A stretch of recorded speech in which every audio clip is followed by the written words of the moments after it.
Bonjour, bonjour, bienvenue sur Venez Raisonnant. Nous sommes très heureux d'être avec vous dans ce désapprendre pour réapprendre.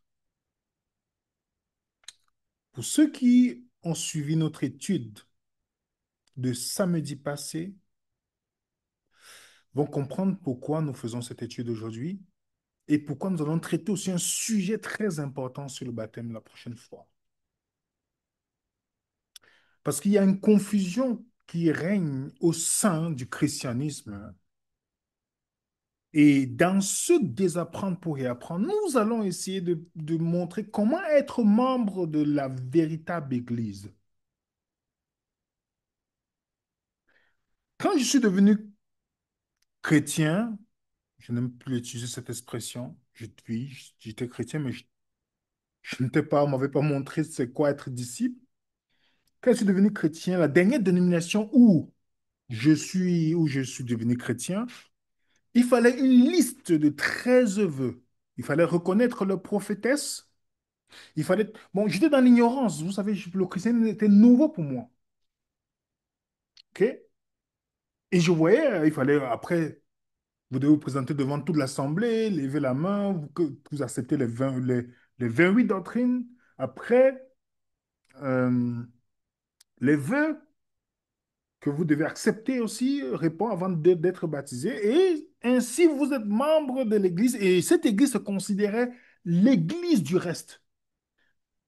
Elle critiquait toutes les autres églises, les appelait les Babyloniens et se positionnait comme celle qui a la vérité. Alors, vous avez le sentiment d'appartenance. Vous trouvez attrayant, vous avez les gens qui pensent comme vous dites que ah, Dieu m'a sauvé. Puisque dans la dénomination, on enseignait que tu es dans l'âge de Noé. Le fait que tu sois entré là, tu dois faire tout pour y rester. Sortir de là, c'est mourir dans le déluge. Imaginez le conditionnement à force de répéter ça. Et vous aussi, vous répétez. Et les temps approchent, avancent. Vous savez qu'on croit spirituellement, on commence à se poser des questions. On voit les choses se passer autour de nous, on voit le comportement des gens, on voit des choses, on commence à se poser des questions. Et vous vous dites, mais si c'est seulement ce reste-là qui est sauvé, quand vous regardez des personnes, il y a des gens à l'extérieur de cette dénomination qui fréquentaient d'autres dénominations ou d'autres qui ne fréquentaient même pas, mais qui avaient un comportement incroyable. Vous ne les entendez pas crier sur les autres, dans une colère, vous ne voyez pas quand vous n'êtes pas d'accord, vous ne voyez pas le comportement. Et là, j'ai commencé à me dire, mais bien que je fais partie de ce groupe-là, même si je n'étais plus dans la dénomination, mais je croyais toujours à la croyance de la dénomination, je n'étais pas meilleur chrétien que la plupart des gens que je connaissais qui avaient des réactions plus dignes que moi, qui avaient des comportements mieux que moi dans les rapports humains. Et là, j'étais un peu, moi, c'est quelque chose qui me troublait. Dans la dénomination où j'étais baptisé, l'endroit, les gens avaient les mêmes comportements. Il suffit que vous n'êtes pas d'accord, vous allez voir. Les gens sont prêts à vous détruire, même s'il faut votre réputation, juste parce que vous n'êtes pas d'accord. Et ça commence à vous poser des questions. Vous voyez des gens qui travaillent avec vous directement, vous voyez le comportement changer quand vous ne pensez plus. Et là, pour moi, les gens ne le savent pas. Pour moi, c'était encore des arguments supplémentaires pour me dire, mais si c'est le Christ qui dirige des personnes, on est supposé que dans le conflit ou dans quelque chose, c'est Christ qui ressort. Mais jamais. C'est le comportement diabolique. Et je sais que beaucoup d'entre vous et moi, on pensait que c'était ça l'Église. On appartient à un groupe, on se rencontre, d'autres le samedi, d'autres le dimanche. À l'époque, je me rencontrais le samedi. Puisqu'on te disait que le sabbat, c'est le sceau de Dieu, mais je n'ai jamais vu personne dans la dénomination qui a reflété parfaitement le caractère du Christ. Quand il dit, je parle des gens qui professent que ces choses, il y a des gens sincères, que vous voyez, ils ont un caractère, mais vous sentez qu'ils ne sont pas dans ce militantisme religieux. OK? Moi-même, je pensais que c'était ça l'Église. Combien d'entre nous avons pensé que c'est ça l'Église? Combien d'entre nous, c'est quand on quitte ces bâtiments, ces institutions, qu'on commence à comprendre la Bible comme il faut? Combien d'entre nous, c'est à ce moment que nous commençons, on a une soif de la parole de Dieu, de la relation avec Jésus, que lorsque nous étions dans cette chose-là. Être membre ou ne pas être membre. L'appartenance à une église est souvent caractéristique, une caractéristique distincte des confessions et des congrégations. Ok, il y a souvent des débats. Quelle que soit l'approche adoptée par les croyants ou les congrégations en matière, ils vont vous dire, vous voulez être dans l'église, vous devez faire ça et ça et ça. Il y a une liste des choses qu'on vous donne. Il y a une liste. Je pris ici dans les définitions de dictionnaire, être membre d'une organisation ou d'un groupe signifie participer à sa fonction. OK? Webster le définit comme chacune des personnes composant une société, un parti, une communauté ou un organisme, notre organisme. Être membre implique une implication vitale dans le fonctionnement de l'organisation, sans laquelle elle ne pourrait fonctionner. Vous comprenez? Au sens figuré, l'adhésion décrit le statut d'une personne intégrée au fonctionnement interne d'une organisation, tandis que les non-membres ne bénéficient pas les mêmes privilèges et les droits. Être membre ou non-membre fait la différence entre être initié, regardant vers l'extérieur, et étranger, regardant vers l'intérieur. Voilà un peu ce que la définition nous donne ici.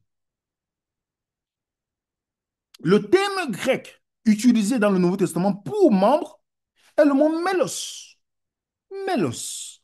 Membre, corps, partie, membre. Trois formes plurielles de ce mot apparaissent dans le Nouveau Testament. Mélé, mélon et mélissine. Elles sont toujours associées au corps humain.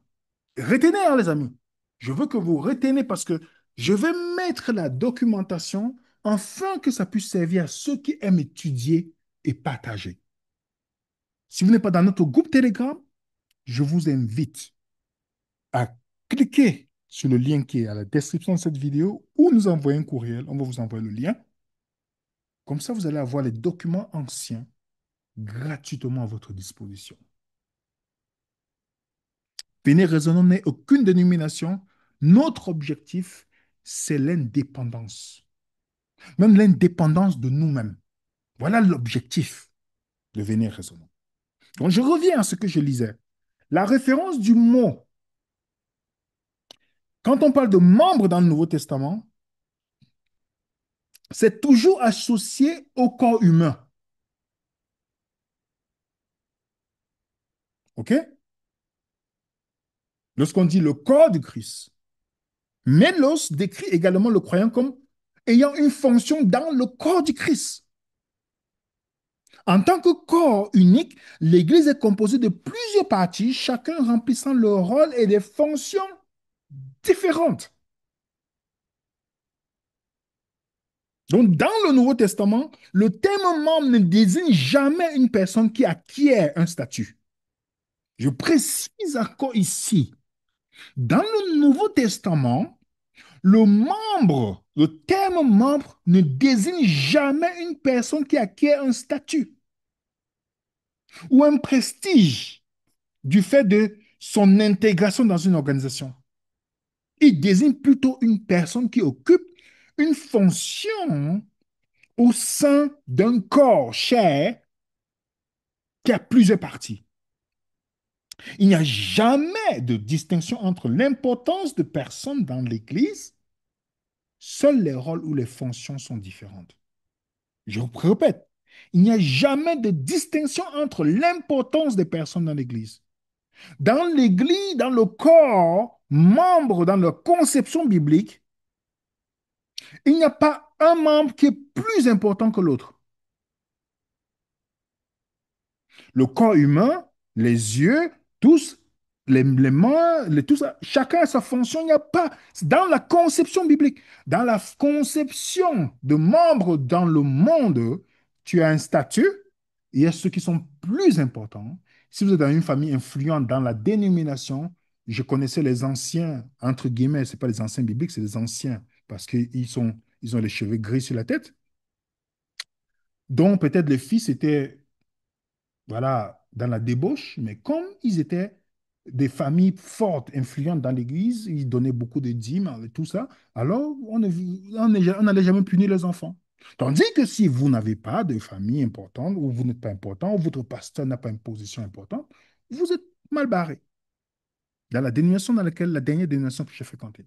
Voilà comment ça fonctionnait. Mais dans la conception biblique, il n'y a pas de distinction dans l'importance des membres, de personnes, des membres ou de personnes, mais plutôt les fonctions différentes. Vous comprenez? Je précise, le terme membre ne désigne jamais une personne qui a un statut ou un prestige. On est d'accord là-dessus? Regardez le corps. Les membres sont dans le corps. Donc, maintenant, on va aller voir la nature de l'Église. La nature de l'Église. Dans le Nouveau Testament, l'Église est comprise à la fois en termes universels et particuliers. Notez bien ces deux mots, universel et particulier. L'Église universelle désigne tous les vrais croyants en Christ à travers le monde. Je répète, l'Église universelle désigne tous les vrais croyants en Christ à travers le monde. Je vais vous donner quelques exemples. On a 1 Corinthiens 15, verset 9, Paul dit, car je suis le moindre des apôtres, je ne suis pas digne d'être appelé apôtre parce que j'ai persécuté l'Église de Dieu. Est-ce que Paul a persécuté un bâtiment? Non. Il persécutait les croyants partout où il partait. Vous comprenez un peu dans le sens universel. On a dans Galates, il nous dit, vous avez su en effet quelle était autrefois ma conduite dans le judaïsme, comment je persécutais en outrance et ravageais l'Église de Dieu. L'Église universelle désigne tous les vrais croyants en Christ à travers le monde. Dans Éphésiens, on voit ici, il a tout mis sous ses pieds, il a donné pour chef suprême à l'Église, qui est son corps, la plénitude de celui qui a rempli tout en tous. Dans le Nouveau Testament, l'Église est comprise à la fois, comme j'ai dit, le thème universel particulier. Si on est en train de parler de l'Église universelle qui désigne les vrais croyants à travers le monde, OK? Vous avez un exemple ici. Étant débarqué à Césarée, il monta à Jérusalem et après avoir salué l'Église, il descendit. Est-ce qu'on salue, vous pouvez saluer une Église? L'Église, est-ce que l'Église parle? Vous comprenez ici là qu'on parle de personnes ici, ok? Les croyants, l'ensemble des croyants. Saluer aussi l'Église, dans le cas particulier ici. On a le cas universel, le cas particulier, saluer aussi l'Église qui est dans leur maison. L'Église qui est dans ta maison, Colossiens, on a Philippiens, Philémon 1. Salue-moi à l'Église qui est dans ta maison. Jésus dit même, s'il refuse aussi d'écouter l'Église, comment vous écoutez l'Église? Est-ce que quand on dit l'Église dans ta maison, est-ce qu'on parle ici de construire un bâtiment dans la maison de quelqu'un? Je vous laisse le soin de réfléchir. Parce que vous allez voir que beaucoup de gens qui vont dans ce qu'ils appellent église, temple, paroisse, ils ne sont pas, d'après la Bible, hein, je ne juge personne, d'après la Bible, ce n'est pas des vrais croyants, ce n'est pas des disciples. Ils cherchent un club social. Ils pensent, parce qu'on les trompe, Comprenez? Dans le sens particulier, dans le sens universel, dans le sens particulier, l'Église, c'est des personnes. Vous allez voir, par exemple, nous voyons dans les églises, dans les locales, l'ensemble local des croyants remis dans un lieu. Vous allez voir, salue-moi l'église dans la maison, l'église qui est dans leur maison. Les expressions apparaissent plusieurs fois. Romains chapitre 16, verset 1 et le verset 5.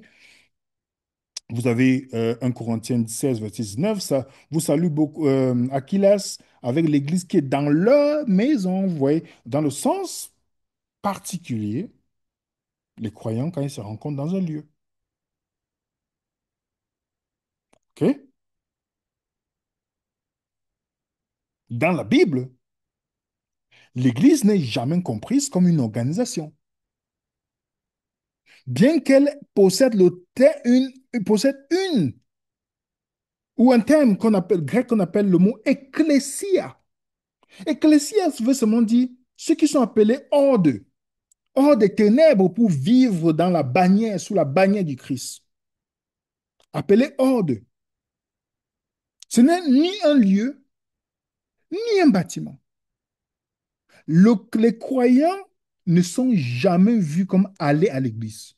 Quand vous entendez quelqu'un vous dire, je m'en vais à l'église, sachez que ce n'est pas quelqu'un qui suit Jésus.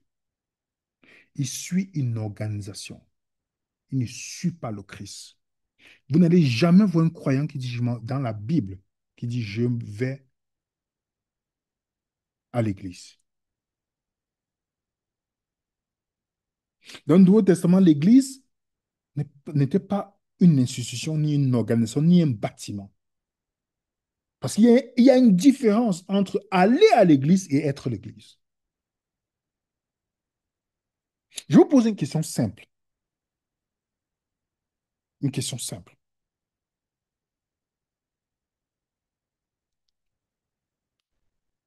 Si vous dites que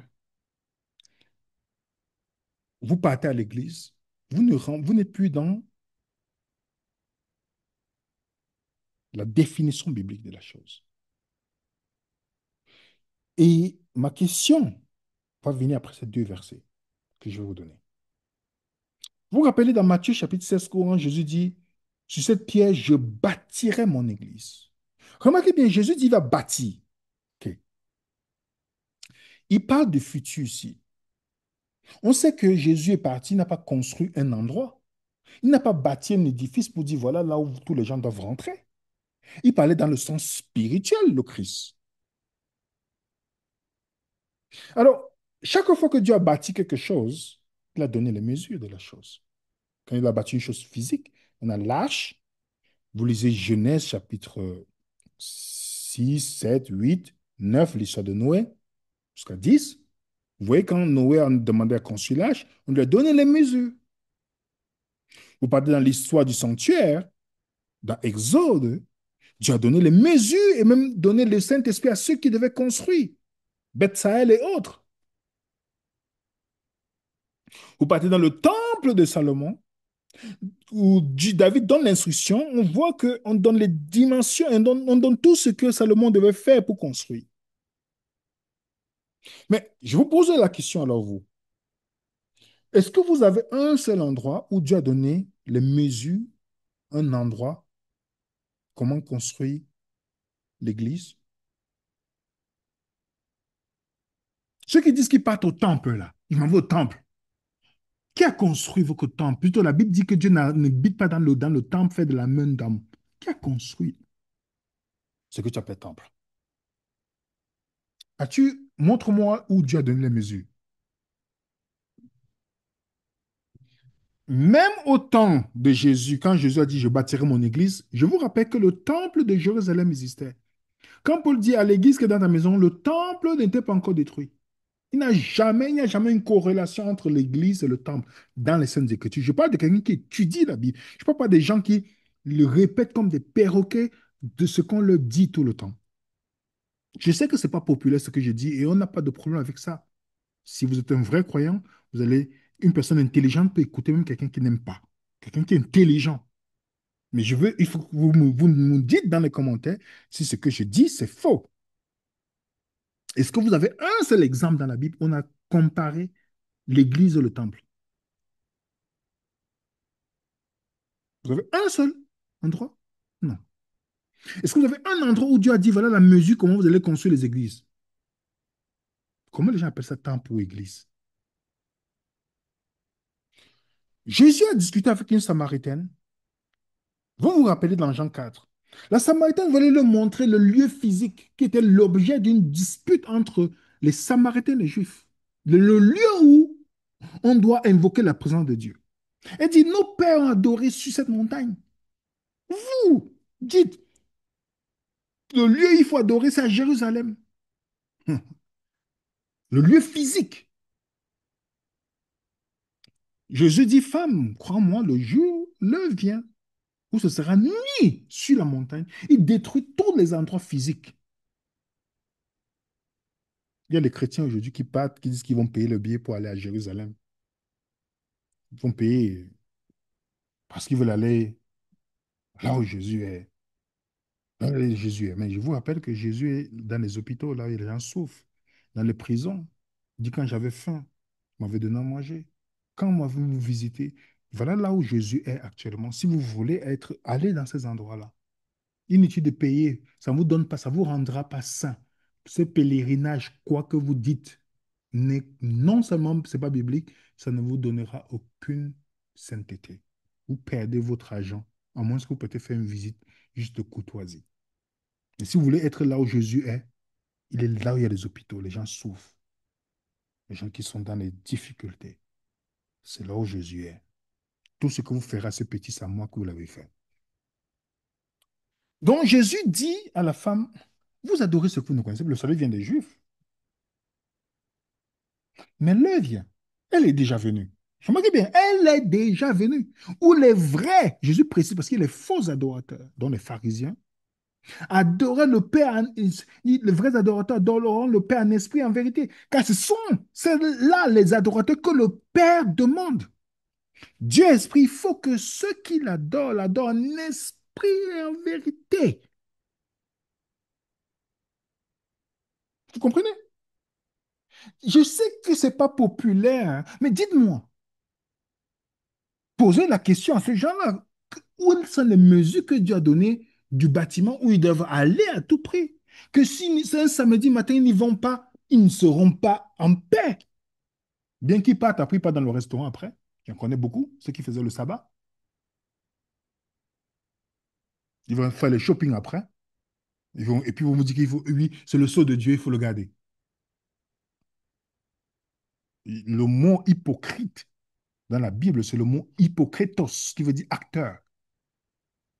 J'en connais beaucoup qui n'auront pas besoin de formation à Hollywood parce qu'ils ont déjà les qualités pour être acteur à Hollywood sans formation.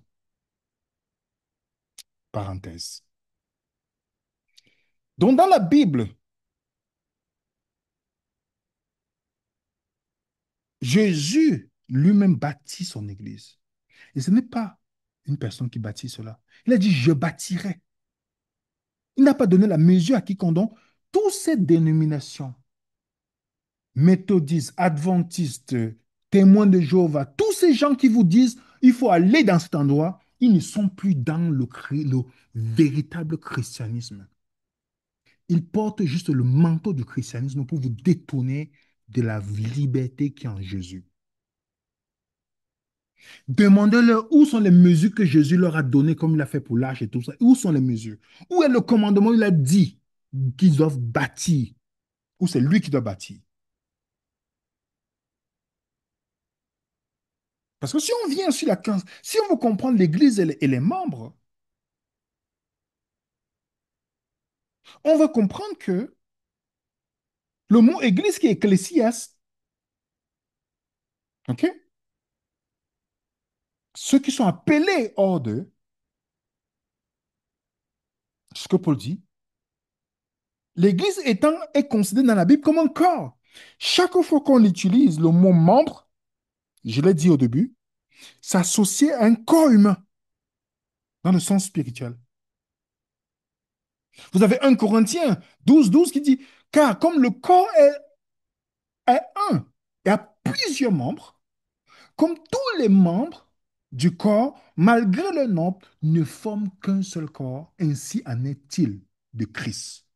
Paul compare le corps humain et ses nombreuses parties dont les membres au Christ. Il n'a pas dit que le corps humain et ses parties sont comme les églises. Ce qui veut dire, c'est que l'église est composée des membres de son corps. En tant que croyants en Christ, nous avons été incorporés à Christ lui-même. Nous constituons son corps. Comprenez bien, je répète, en tant que croyants en Christ, nous sommes incorporés en Christ lui-même et nous constituons son corps. L'Église n'est pas un corps et une société de croyants ou une société de croyants, mais le corps du Christ. Nous sommes unis, incorporés au corps même du Christ. Nous ne sommes pas une simple extension de son corps. Vous comprenez? Ce que cela signifie que chaque croyant fait partie intégrante de Christ lui-même. Est-ce que vous avez saisi ça? Si vous n'avez pas saisi cette partie-là, les amis, vous avez entendu les gens dire, ah, je suis membre de telle église, ils ne connaissent, ils sont membres comme les francs-maçons sont membres d'autres. Mais dans la conception biblique, être membre, c'est être incorporé dans le corps du Christ. Vous vous rappelez, quand Paul a persécuté, dans Acte 9, il dit, Saul, Saul, pourquoi me persécutes-tu? Lorsque Paul fit l'expérience de la présence du Seigneur sur le chemin de Damas, Jésus lui demande, pourquoi me persécutes-tu? Paul ne persécutait pas Jésus personnellement, mais en persécutant ceux qui croyaient en Christ, il persécutait Christ lui-même. Vous comprenez? Donc faites attention quand vous persécutez quelqu'un. Si vous persécutez quelqu'un qui est en Christ lui-même, vous êtes en train de persécuter le Christ. Jésus le prend personnellement parce que les croyants font partie du Christ.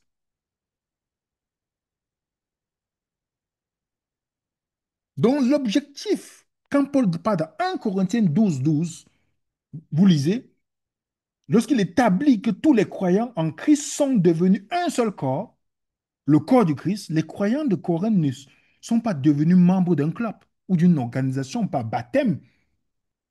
Oui, mais ils ont été tous baptisés d'un seul esprit pour former un seul corps. Peu importe l'origine ethnique, le statut social ou la classe sociale, les croyants avaient reçu un seul esprit à boire. Ils n'ont pas le carte de membre. J'ai mis dans la note pour vous, hein. Il est important de comprendre que tous les croyants deviennent un seul corps par l'esprit, non pas une liste de conditions d'adhésion à une organisation. L'appartenance au corps de Christ est déterminée par la nouvelle naissance. Et on est incorporé à l'Église lorsqu'on est incorporé au corps du Christ. Devenir membre du corps de Christ fait de chacun de nous un membre de l'Église. Vous comprenez, les amis? Puisque l'appartenance n'est pas considérée dans le Nouveau Testament comme une intégration à une institution, oui, à une organisation, mais plutôt comme une incorporation au corps même du Christ. Il s'ensuit que les croyants sont appelés à devenir membres de cette unique Église du Christ par la prédication de l'Évangile. Les chrétiens ne sont pas membres d'une organisation. Un adventiste est membre de l'organisation, de l'institution adventiste. Mais quelqu'un qui est membre adventiste ne veut pas dire qu'il est membre du corps du Christ. C'est deux choses différentes. Celui qui est membre dans les témoins de Jéhovah ne veut pas dire qu'il est membre du corps du Christ. Ne confondez jamais. C'est pourquoi je comprends aujourd'hui, avec le temps, pourquoi mes plus grands ennemis, c'était des gens qui étaient membres d'une organisation. Et moi, c'était une confusion dans mon esprit parce que je luttais en me disant, mais Il y a un problème, ils sont Non, non, non, mais j'ai compris aujourd'hui. Et ça m'a libéré de comprendre que, pas parce que quelqu'un fait une vidéo YouTube, ils ont des pseudo-missions de santé qu'ils vont faire partout, aller dire qu'il faut. Parce qu'ils cherchent, ils cherchent. C'est même pas qu'on les invite. Ils cherchent les invitations. Je connais la plupart. Ils cherchent. Ils savent que s'ils restent en Martinique, personne ne va l'inviter. S'ils restent en telle personne, s'ils restent en France, personne. Ils sont obligés de chercher à aller dans ces endroits-là. Parce que c'est leur façon d'exister, pas la vue sur Internet. Mais est-ce que ça veut dire qu'ils sont membres du corps du Christ? Non. Ils sont membres de leur dénomination. C'est pourquoi ils mettent le label de leur dénomination devant. Quand tu n'es pas dans leur dénomination, tu es considéré comme perdu. Même si tu dis que tu as Jésus, non, non, tu es perdu. Parce que c'est le reste. Est-ce que vous comprenez? Donc, ne confondez pas quelqu'un qui fait partie d'une dénomination et celui qui fait partie du corps du Christ.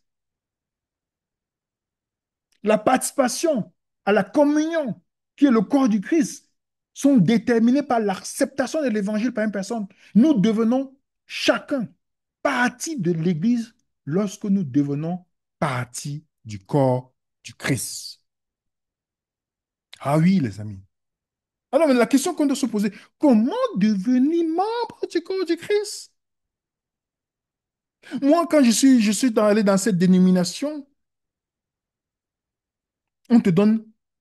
Promets que tu vas donner la dîme. Promets ceci. Promets que tu vas obéir à Ellen White. Moi, j'étais chez les Adventistes. Pour ceux qui savent, c'est la dernière dénomination que j'ai fréquentée.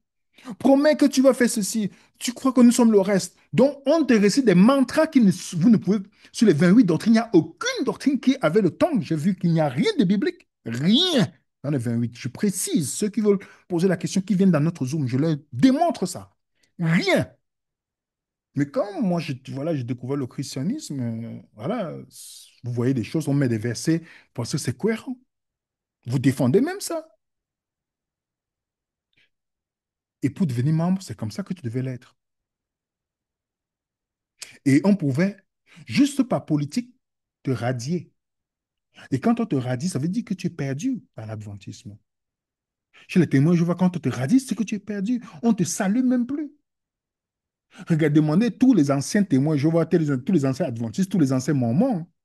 Si, comment ceux qui sont restés les considèrent.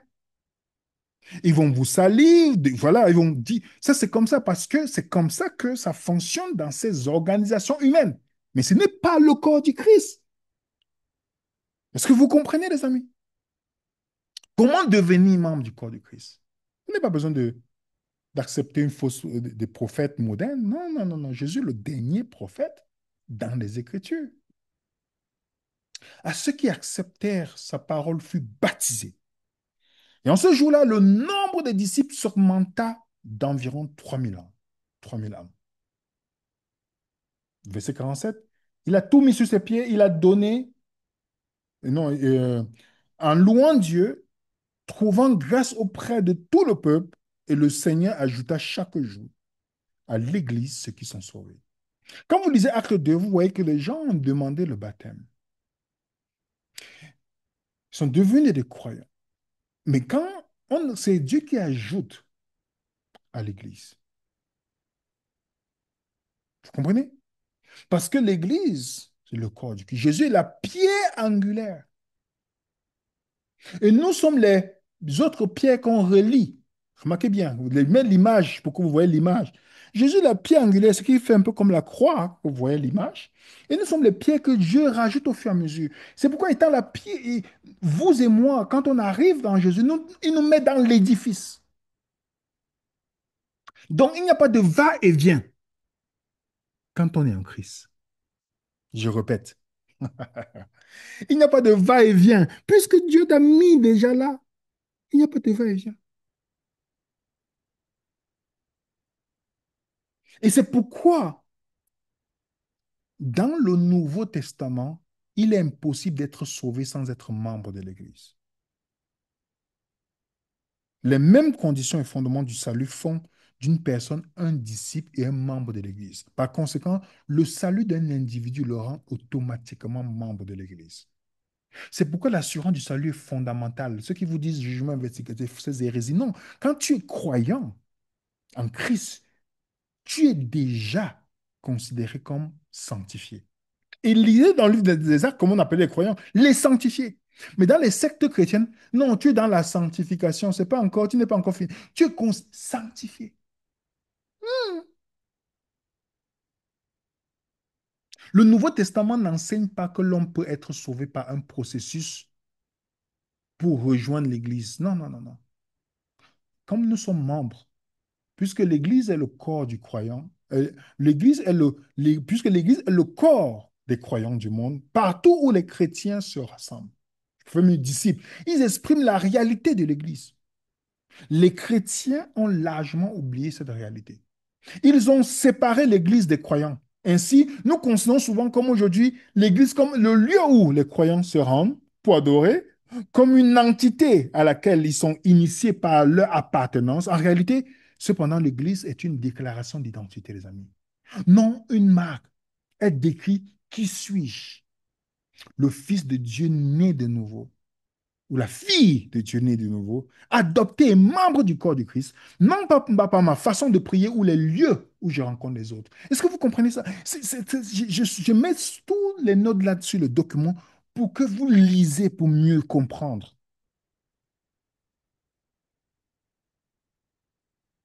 Est-ce que vous comprenez, les amis? Comment nous avons quitté l'Église du Nouveau Testament pour arriver à l'Église des bâtiments?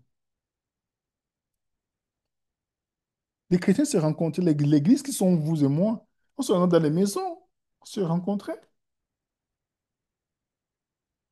Alan Hitch nous dit, entre 100 et 300 après le Christ, le christianisme est passé de 25 000 à 20 millions de personnes dans l'Empire romain, où il n'y avait pas de séminaire, de pasteurs établis, c'est-à-dire les pasteurs modernes, les gens qui disent que c'est un diplôme qui fait de pasteur. Les gens sont dans la révérence devant un homme qu'on appelle pasteur établi, qui n'existe même pas dans la Bible.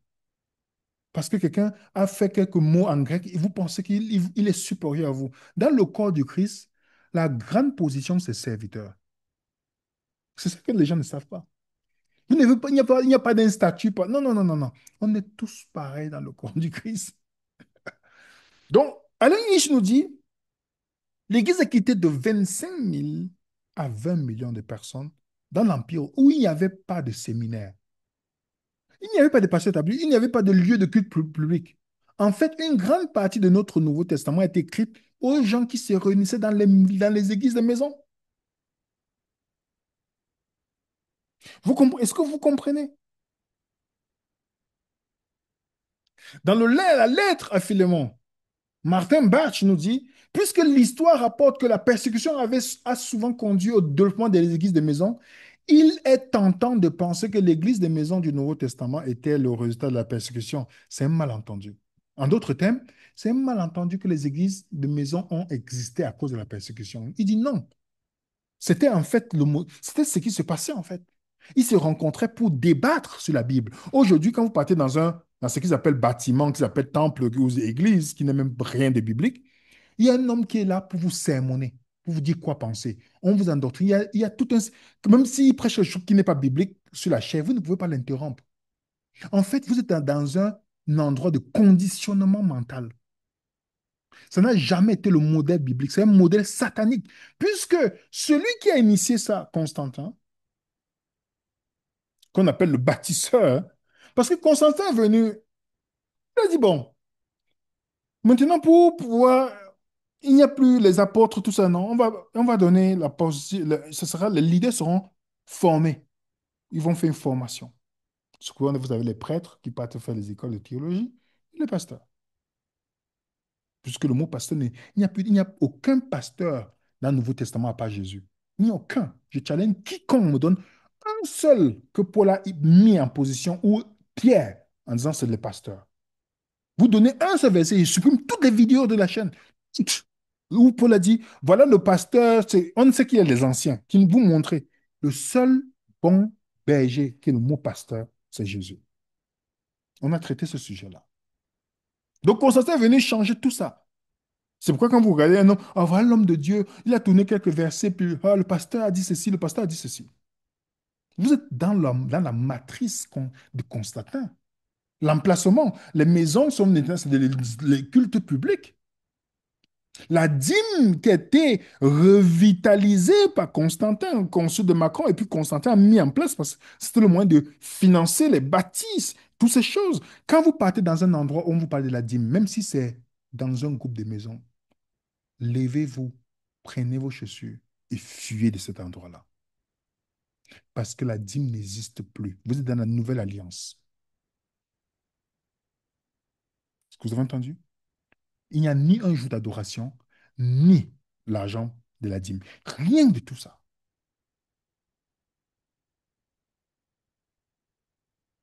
Et j'ai mis ici pour vous comment Constantin a entrepris à construire, il a commencé à demander la dîme, tout ça. Toutes les églises, les dénominations adventistes, méthodistes, tout ça, ils ont commencé à mettre en place la dîme. Ils vont dire que c'est comme l'adventiste ne connaît pas, c'est comme la nouvelle alliance. Il ne connaît pas la véritable alliance, il connaît selon la dénomination. C'est pourquoi l'adventiste est comme l'adventiste, le témoin, je vois, est comme un poisson qui est dans un bocal. Mais pense qu'il est libre parce qu'on lui donne tout le temps quelques miettes. J'ai les poissons chez moi. Je les observe souvent. Je lui donne parfois des repas. Ils pensent qu'ils sont dans la mer. Ils sont dans un bocal. Ils tournent toute la journée là. Jusqu'au jour où ils sortent, ils vont voir la liberté. Mais ils pensent qu'ils sont libres. Voilà ainsi les membres modernes, pas les membres du corps de Christ. C'est pourquoi je vous dis tout le temps que le christianisme populaire n'est pas biblique. Et le christianisme biblique ne sera jamais populaire. Si Jésus existait aujourd'hui, beaucoup d'entre nous ne le suivront pas parce qu'il n'était pas populaire dans son temps. Et ce qui est intéressant aussi, c'est le réveil qui se passe au niveau des croyants. De plus en plus de gens se rendent compte que ces bâtiments-là, cette dénomination ne leur rapporte rien. Si vous voulez vous faire des ennemis, entrez dans une dénomination. C'est là que vous allez dresser les meilleurs ennemis dans votre famille, les gens que vous pensez proches, les gens que vous pensez amis, que vous avez même dormi ensemble. Vous allez avoir les vrais ennemis dans ces endroits-là. Moi, mes vrais ennemis, je n'ai pas d'ennemis moi-même quand je me couche, je dors tranquillement. Mais ceux qui se positionnent comme mes ennemis dans ce monde, c'est dans la religion chrétienne. Je ne veux pas donner la dénomination, vous connaissez déjà. C'est là où j'ai mes ennemis. Donc, les gens qui font des groupes de prière pour que le mal m'arrive. Excusez-moi pour le bruit. Il y a les gens, je vous dis, on m'a donné la capture de groupe WhatsApp où les gens prient pour que Vénère résonante tombe dans la dénomination là. Parce que j'ai parlé. Il y a les gens que on mangeait, ils ne te parlent plus aujourd'hui. Rien. Du jour au lendemain, du jour au lendemain. Et moi, je vous dis, moi, c'est une pleine conviction pour moi. Quand je vois ça, il me confirme. Je suis très heureux. Pas parce que ça m'attriste de voir que voilà, les gens sont comme. Non, mais je suis très heureux parce que ça me donne encore plus de conviction que j'ai fait la bonne chose de quitter dans cet endroit où lorsque tu n'es pas d'accord avec les gens, ils changent comme le caméléon. Donc, ils pensent que ça. Quelqu'un dit, ah, on ne te parle plus, on fait plus. Non, non, moi, moi, en tout cas, pour quelqu'un comme moi, tu me confirmes que j'ai eu un bon choix de sortie de cette secte. Voilà. Et les gens se réveillent. Ce prédicateur disait depuis longtemps, Billy Graham, lui-même qui a fondé voilà, les fausses églises, ces fausses croyances qu'il a émises dans le monde, lui-même, vous ne voyez pas parce que quelqu'un dit une chose qui est fausse que je ne peux pas le citer.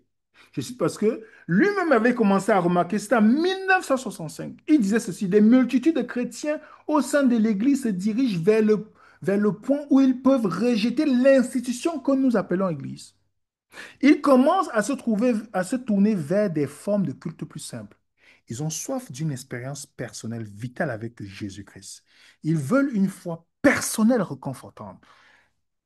À moins que l'Église ne revienne rapidement à son message où la Bible faisait autorité, nous pouvons assister au spectacle de millions de chrétiens sortant de l'Église institutionnelle pour trouver la nourriture spirituelle. Et c'est ce qui se passe actuellement. Actuellement, les gens quittent les institutions pour revenir à quelque chose de simple.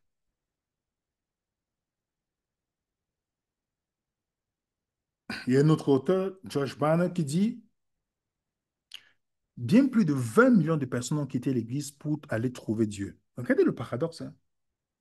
L'état d'esprit révolutionnaire est simple. Faites tout ce qu'il faut pour se rapprocher de Dieu et aider les autres à le faire de même. Effacez tout obstacle qui vous empêche d'honorer Dieu à chaque respiration que vous prenez. Soyez un exemple si remarquable de la foi chrétienne que personne ne mettra en question votre cœur ou votre style de vie, à l'exception de ceux qui considèrent la suivi institutionnelle comme tout aussi ou plus important que l'influence présumée de l'institution qu'ils défendent. Ou, plus succinctement, la révolution consiste à reconnaître que nous ne sommes pas appelés à aller à l'église, nous sommes appelés à être église. Vous comprenez? Combien d'entre vous et moi, c'est lorsqu'on s'est mis à revoir, étudier nous-mêmes qu'on a compris que on a fait 20 ans dans cette dénomination. 20 ans, 15 ans, 5 ans, 10, on a fait chez les témoins Jéhovah, chez les adventistes, chez les catholiques, on a fait ceci. Tout ça, en fait, on t'a programmé. Un adventiste, c'est quelqu'un qui est programmé. C'est pourquoi vous allez voir, aucun n'accepte le débat avec moi public. Parce que je sais, j'étais dans cette programmation, je sais comment déconstruire leurs croyances, parce que j'étais dedans. J'étais dedans. Donc, tellement vous étudiez selon la vision, mais ce n'est pas l'étude biblique. Ils ont, comme les témoins de Jéhovah, un document qu'ils doivent lire chaque semaine. Donc, tout est forgé. Jusqu'au jour quand tu commences à étudier la Bible, parce que là, tu te rends compte qu'en fait, ce n'était pas la Bible que tu étudiais, mais un narratif bien construit. Et combien de personnes que je comprends, des gens qui ont fait 60 ans, il y a même encore récemment encore un pasteur qui m'appelait un pasteur adventiste. Il me dit que non, moi je quitte, je ne peux plus. Je sais qu'il y a des choses qui ne sont pas bibliques. Il y en a plusieurs, il y a beaucoup qui commencent à démissionner. Il y a des gens qui commencent à se rendre compte, pas parce que, ils ne partent pas parce qu'ils ont un problème avec quelqu'un. Le problème, c'est pas, je vous dis toujours à des personnes, ne quittez pas une dénomination parce que vous avez des problèmes avec les gens. Parce que pour moi, si c'est vrai, si l'adventisme est vrai, je serai là. Si les témoins de Jéhovah étaient vrais, je serais là. Même si j'avais les pires obstacles de ma vie. Parce que pour moi, les gens partent au travail, il y a les gens que vous n'aimez pas au travail, qui ne vous aiment pas au travail, mais vous partez pour un salaire, parce que vous avez un bénéfice. Pour moi, tant que c'est vrai, voilà, il n'y a pas de problème. Mais si ce n'est pas vrai, moi, la seule raison que je quitte une domination, c'est parce que ce n'est pas vrai. Ce n'est pas à cause des gens. Parce que je vous dis, ça m'est égal complètement que quelqu'un m'aime ou pas. Ceux qui me connaissent savent très bien. Je peux être totalement indifférent à la réaction humaine où tu vas te poser la question si c'est normal. Et ça, c'est comme ça que je suis. Parce que je connais, j'ai vécu des choses. J'ai vécu des choses qui font en ce que vous êtes obligé de vous mentalement de croire dans certaines choses pour que vous tombez dans une indifférence. Pas parce que vous êtes indifférent des gens, mais vous êtes obligé pour vous protéger. Mais comme je dis à des personnes, et je dis souvent à des gens, ne venez pas me dire votre témoignage qu'on m'a fait du mal dans tel endroit. Oui, on fait du mal partout. La seule chose qui m'intéresse, venez me donner l'argument pour me dire, voilà pourquoi je quitte la dénomination. Parce que le mal, vous allez trouver le mal partout. Il n'y a aucune, même vous fréquentez une groupe de maisons, vous n'allez pas avoir nécessairement, vous allez avoir des problèmes des gens là aussi. Parce que ce n'est pas tout le monde qui est dans le corps du Christ. Les gens viennent, voilà, pour de multiples raisons. Et c'est pourquoi de plus en plus, le tout n'est pas de sortir, comme on voit de plus en plus les gens, les bâtiments sont en train de fermer. Il y a les sondages qui le montrent. Les bâtiments, depuis le Covid, les gens sont en train de se vider en fait. Vous comprenez? Mais le tout n'est pas de sortir. Le tout, c'est de comprendre pourquoi j'ai été embarqué dans cette fausseté et pourquoi je suis maintenant là. C'est la seule assurance. Parce que les gens qui me disent, oui, je suis sorti, mais je culpabilise. Oui, c'est parce que tu n'as pas. Ta sortie est émotionnelle. Elle n'est pas rationnelle. Tu ne t'assois pas pour te poser, OK, est-ce qu'ils ont la vérité? C'est pas vrai. Alors, voilà ma raison pour laquelle je quitte. Pourquoi on arrive à te manipuler tes pensées en disant, oui, tu dois rester ici, si tu sors, tu vas être perdu? C'est parce que tu n'es pas enraciné dans la parole de Dieu. Parce que ne sort, c'est pourquoi je ne supporte pas écouter les témoignages où on me parle, on m'a blessé là-bas, on m'a fait ceci. Oui, on va te blesser. Tu vis sur la terre. Mais donne-moi les... C'est difficile, oui, mais donne-moi les raisons bibliques. Je ne suis pas témoin Jéhovah. Je peux vous te prouver pourquoi. Je ne suis pas adventiste. Je peux te prouver pourquoi. Et je ne mettrai pas devant les comportements parce que je suis rencontré de merveilleuses personnes dedans. Mais je mets devant mes arguments bibliques. Voilà. Et les autres, le comportement me confirme simplement. J'ai ma confirmation avant, mais il confirme encore que voilà, si c'était resté, je serais le même produit comme eux.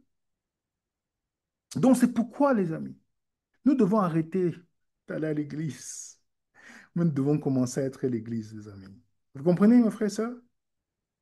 Parce que Jésus n'est pas venu créer une dénomination. Quand Jésus est venu, il y avait les Sadducéens, il y avait les Hérodiens, il y avait les pharisiens, il y avait les Zélotes, il y avait les Esséniens. Jésus n'appartenait à aucune dénomination.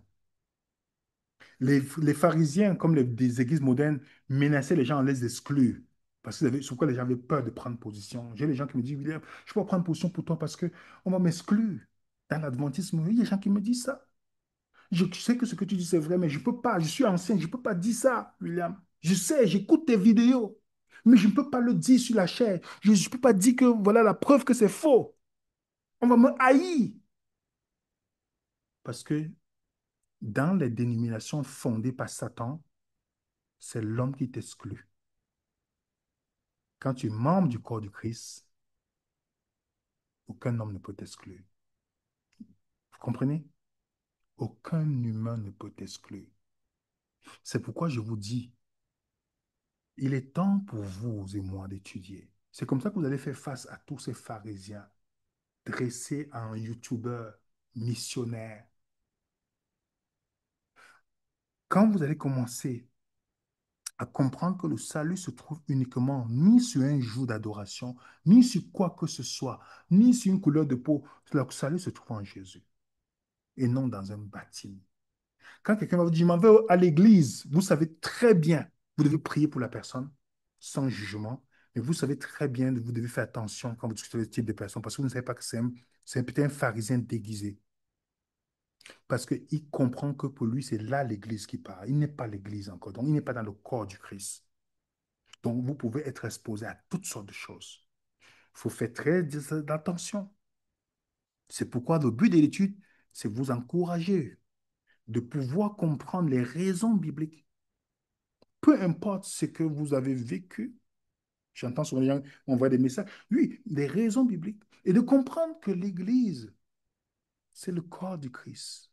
Est-ce que vous êtes membre du corps du Christ et non d'une institution, et non d'une dénomination?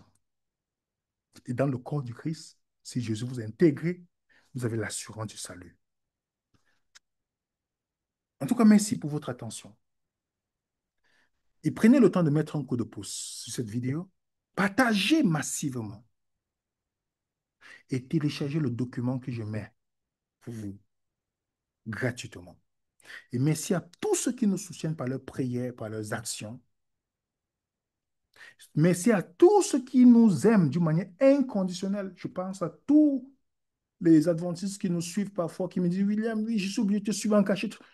Malgré qu'on n'est pas d'accord, malgré, je pense à tous les catholiques, protestants, ou ceux qui nous contactent, qui ne sont pas forcément d'accord, mais qui nous suivent.